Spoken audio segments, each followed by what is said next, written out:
बोलिया का आसंदे घर डाकुछ थाओ मैडम सरपंच बाबू आपन को खबर देथिले कलेक्टर आछंती मीटिंग अछि बोली कही मैडम व्यस्त थिले बोधे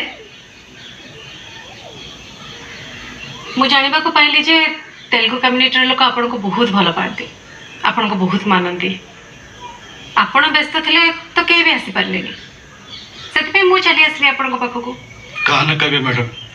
मोर कथा आपन को भल लागबने मैडम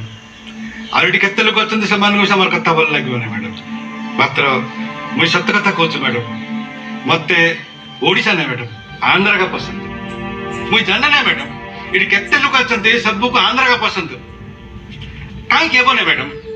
आगे आम मिसी मिलिक सब थिलु मैडम सब कम मिसी मिलिक करूँ पचारतु 1936 मसीह गिरा गोटे काटिदेला मैडम।